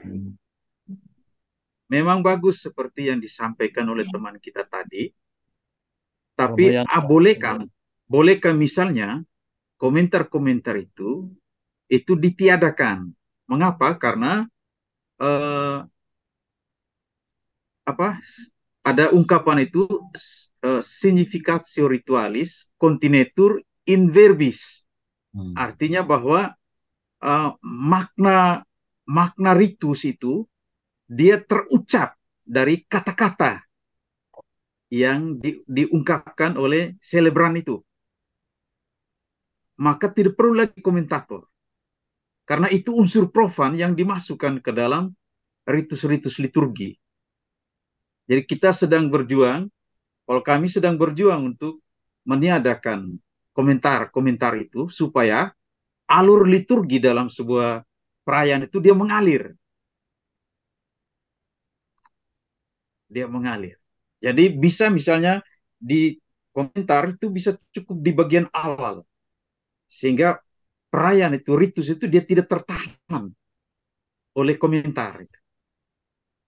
Memang bisa dimengerti dari penjelasan tadi. Hanya saya lebih berpandangan, misalnya ini buku ini, Tata Perayaan Tabisan. Itu katakanlah di bagian pengurapan. Itu uskup bilang, semoga Tuhan Yesus Kristus yang diurapi Bapa dengan kuasa dan Roh Kudus melindungi engkau agar dapat menguduskan umat Kristiani dan mempersembahkan kurban kepada Allah. Jadi sudah sangat jelas kata-kata yang terucap dari mulut uskup pentabis. Dan umat itu menyimak. Pada saat itu gereja dalam suasana hening. Maka dia tidak perlu komentar di awal. Atau pada saat menerima piala dan patena, terimalah persembahan umat suci untuk dipersembahkan kepada Allah. Hayatilah apa yang engkau perbuat, teladanilah apa yang engkau pegang, dan jadikanlah hidupmu selaras dengan misteri salib Tuhan. Jadi maknanya begitu dalam. Kata-katanya terucap dari mulut uskup itu langsung didengar dan dihayati oleh umat dalam suasana hening. Hanya uskup saja yang waktu itu sedang berkata. Jadi mungkin saya punya pikiran berbeda karena itu tadi ya, makna ritual itu dia terucap, terkandung di dalam kata-kata yang diungkapkan itu. Ya. Nah, kemudian yang saya diskusi dengan Romo Stanley beberapa waktu lalu itu tentang ada penambahan ritus yang tidak ada di dalam buku ini. Misalnya waktu uskup mengurapi tangan imam baru itu dengan minyak krisma, lalu ada tidak dicuci tangannya tapi dilap dengan kain, terus kain itu disimpan, diberi ke orang tua. Nah itu saya coba cari diskusi dengan Romo Stanley cukup lama. Itu tidak ada di dalam buku ini yang Konsili Vatikan kedua itu tradisi prakonsili. Apakah kita mau kembali ke belakang? Nah, bagaimana formasi ini? Nah, jadi kita sementara dengan saya sangat mendukung apa yang sudah dikerjakan oleh Komisi Liturgi KWI melalui obor ini dengan buku-buku terbitan yang baru sekarang sedang dilanjutkan oleh Romo Risto dan kawan-kawan, sehingga kita artinya formasi itu salah satu tujuan menurut saya adalah bagaimana kita membiasakan yang benar. Nah, kembali ke roh dari liturgi itu sendiri. Untuk sementara itu saja. Terima kasih. Baik, Romo Yance, luar biasa ya. Terima kasih. Significatio Ritualis in Verbis in Continetur. Oke. Sebetulnya tidak bertentangan, Romo Yance tidak apa-apa. Bahwa secara liturgis itu yang dikatakan oleh Romo Yance, betul. Mungkin secara pastoral tadi yang dikatakan oleh Romo Yanto tadi ya. Romo Yanto. Tapi baik bahwa itu disesuaikan dengan keuskupan masing-masing. Yang penting bahwa perayaan liturgi memang harus mengalir. Begitu ya, Romo Yance. Oke, terima kasih. Ini sebetulnya para Romo, Bapak Ibu, waktunya, para suster, sebetulnya sudah lewat 15 menit. Kalau ada yang masih mau komentar, yang mau menanggapi, nanti Romo Yance saya kira akan menjadi narasumber juga di pertemuan yang keberapa, Romo Yance? Yang ke berikutnya ya, yang ke-9 saya kira. Di Oke. belakang Desember. Ya, baik. Romo Stanley, mau ada closing statement?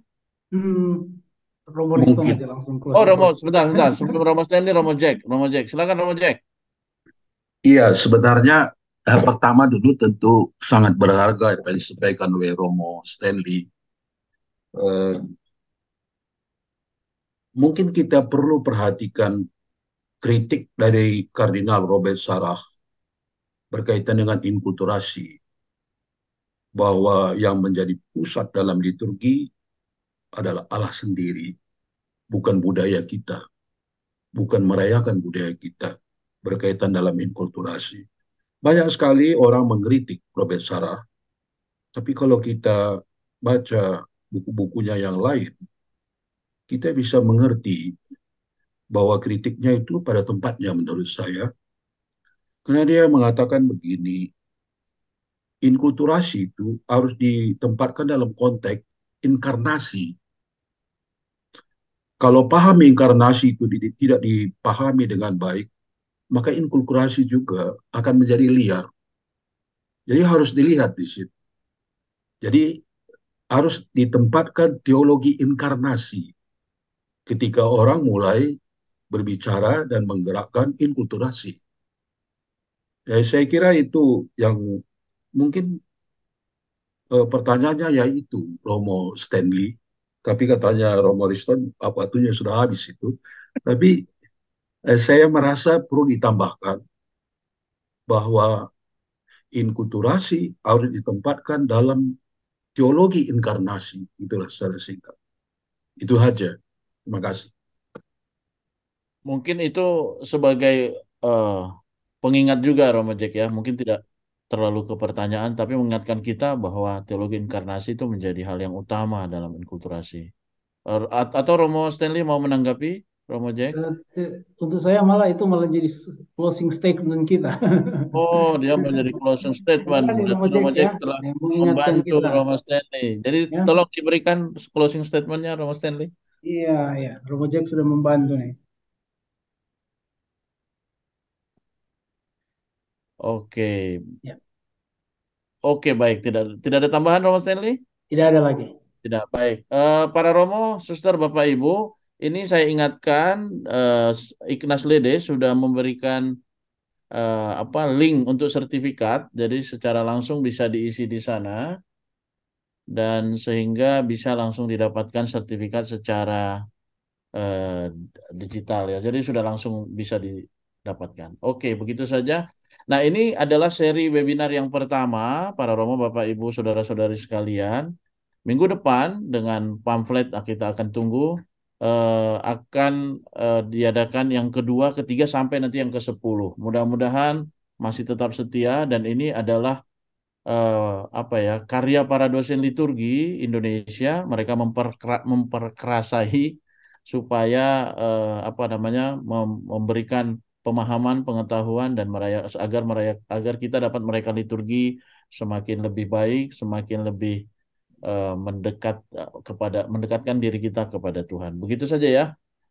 Oke, baik. Kalau begitu, terima kasih kepada semua yang hadir, kepada semua yang terlibat. Terima kasih yang sebesar-besarnya kepada Romo Stanley. Kalau tidak ada Romo Stanley, maka tidak ada webinar hari ini. Tapi untung ya, Romo Stanley bisa apa namanya bisa menggantikan. Nanti kita lihat apakah Romo Boli bisa di hari apa gitu ya, di minggu keberapa. Mudah-mudahan ada waktunya juga. Terima kasih kepada Komsos KWI, kepada semua yang terlibat. Dan kita tutup acara kita, webinar kita dengan doa penutup. Doa penutup, kalau tadi Romo eh, Manik, Okarm, itu jadi Okarm, maka ini mantan Okarm ya. Boleh Mas Didi untuk menutup dengan doa? Terima kasih, Romo Riston. Ya,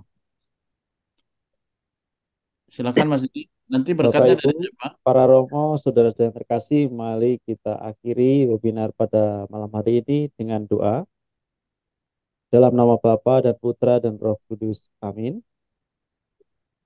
Allah Bapa yang Maha Baik, kami bersyukur kepadamu bahwa pada malam hari ini kami dapat berkumpul di dalam ruang Zoom ini untuk bersama-sama mendalami tema formasi liturgi. Kami yakin bahwa pada malam ini Engkau juga hadir bersama kami. Terima kasih pula atas narasumber malam hari ini, Romo Stanley, yang membantu kami semua untuk mendalami materi formasi liturgi. Semoga dengan pertemuan malam ini, kami semua dapat memahami dengan lebih baik tentang formasi liturgi. Dan semoga juga berkat bimbingan Roh Kudus-Mu, kami semua dimampukan berkarya di tempat kami masing-masing seturut dengan kehendak-Mu. Kami juga berdoa secara khusus untuk para dosen liturgi dan semua saja yang menjadi pemerhati liturgi, yang tentunya mereka berjuang untuk mengajarkan liturgi di tempat masing-masing. Berkati dan karuniakanlah kepada mereka kesehatan serta semangat dalam tugas dan pelayanan mereka. Pada malam hari ini kami akan melanjutkan acara kami masing-masing. Sudilah Engkau memberkati kami semua. Dan turunkanlah berkat-Mu kepada kami dengan perantaraan tangan terurapi Romo Stanley. Tuhan bersamamu Dan Dan bersama Roh-Mu. Semoga Allah yang Maha Kuasa memberkati saudara-saudari yang terkasih dalam nama Bapa dan Putra dan Roh Kudus. Amin. Amin. Amin. Terima Terima kasih kasih banyak. banyak semua ya. Terima kasih. Terima kasih banyak.